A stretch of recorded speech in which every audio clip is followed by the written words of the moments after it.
Srila Prabhupada said that Hawaii was the place where the demigods came for water sports, and that Hawaii was 50 years behind Kali Yuga, because while we had jungles and forests, we had no predators, we had no aggressive, ferocious animals. We didn't even have snakes. From my Hawaiian history, we didn't have mosquitoes until the 1830s, when Chinese cargo ships started offloading cargo in Hawaii, and rats and cockroaches and lizards and scorpions ran free in the Hawaiian Islands.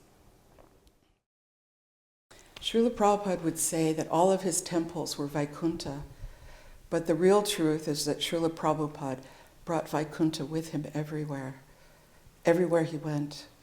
And for us, when we were with him, we had the opportunity to step into that Vaikunta atmosphere, and we could feel this bliss, this comforting protection, and we could just feel this overarching feeling of love, overwhelming feeling of love. And that's the Vaikunta bubble that Srila Prabhupada lived in, but he shared it with us when he was with us. As I listened to Srila Prabhupada's lectures, I realized that not only was he brilliant, he was beyond mega genius brilliant. He knew everything about everything. There was a tree that grew on the driveway of the temple, and it was a strawberry guava tree. And it grew up for the first few years, very straight and tall, and suddenly it started bending to the right. The whole tree bent to the right and was growing in a right direction. And Srila Prabhupada walked under that tree, or was walking the temple grounds, and he said, "This tree is trying to go into the temple to see Lord Chaitanya." And when he said that, it just struck me that not only does he know everything about nature, he knows everything about human nature as well.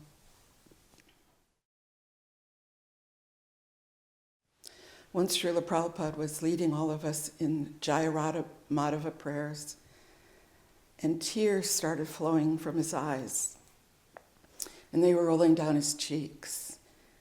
And when he was finished, he said, "This song is so wonderful because everything is there. Krishna, the cows, the gopis, the gopas, his parents, his extended family, the forests of Vrindavan, the Jamuna River, everything is there. This is so wonderful." And another time I was sitting on the side of Srila Prabhupada, and he was chanting the Maha Mantra so forcefully, with so much impact and so powerfully, and tears were flying out of his eyes. I was on the side looking at him, and I could see these tears, they were like arrows, and they were flying towards the deities. Just like someone took a bow and shot an arrow, these tears were straight as arrows, and they were flying towards the deities. We would ask him, at the time, Prabhupada was telling us there may be a war. Krishna had told him that there may be a war, and we were concerned about what would happen after the war. And he said preaching would be very good. Just chant Hare Krishna, take shelter of the Lord. So then that led to, in the conversation, someone asking, "What happens to us, Srila Prabhupada, after you leave this planet? What then?" And Prabhupada said, "Do not worry. Krishna will send so many good-hearted souls, and so many devotees will come forward to help you. Do not worry." Srila Prabhupada always was encouraging us to preach. He said it was so important for us to help him spread this Krishna consciousness movement all over the world. And he would say we'd have to do this before the world goes mad. And I always thought, when he used the word mad, that he was using the British sense of the word, which is crazy. We had to preach, we had to deliver these books to others, distribute love of God before the world goes crazy. But I was recently watching a YouTube clip, and Srila Prabhupada said, "When I say mad, I mean the sum total of all stupidity." So I'm glad he cleared that up, the difference between craziness and stupidity. One special memory of Srila Prabhupada is my mother was very concerned about me, and I moved into the temple April 1st, 1975, and he arrived on May 20th, 1975, and he stayed until June 25th, 1975. So he was there about 5 weeks at that time. So I invited my mother to come and meet Srila Prabhupada and to get more insight into what I'm doing, where I'm living, what's going on, just to put herself at ease. I was hoping that would do that. So she agreed, and she came, and my mother's native Hawaiian. Her family goes back to the 1600s in Hawaii. And she was a hula dancer since age 4. She was very athletic and a hatha yoga instructor for the last 30 years of her life. And she liked yoga. She liked the hatha yoga because she felt centered and a greater sense of peace. So I thought, well, maybe she will like what I'm doing.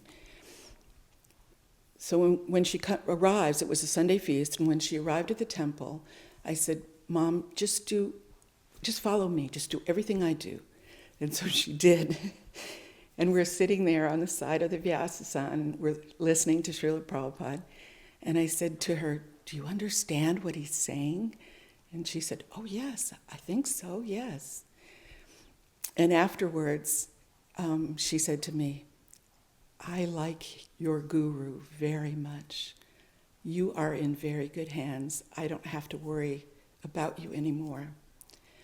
So the next, she loved the deities, she loved the prasadam, she loved the incense, she loved the rhythms, she loved the Maha Mantra. I was so pleased that it was such a positive experience for her. And the next day, I went out to Waikiki and distributing Back to Godhead magazines. And when the devotees, Sankirtan devotees, we all returned to the temple, we walked into the prasadam room because we were hungry and thirsty, and there were 4 huge boxes of mangoes, beautiful Hayden mangoes, yellow and red mangoes. So I yelled into the kitchen, "Are these mangoes offered?"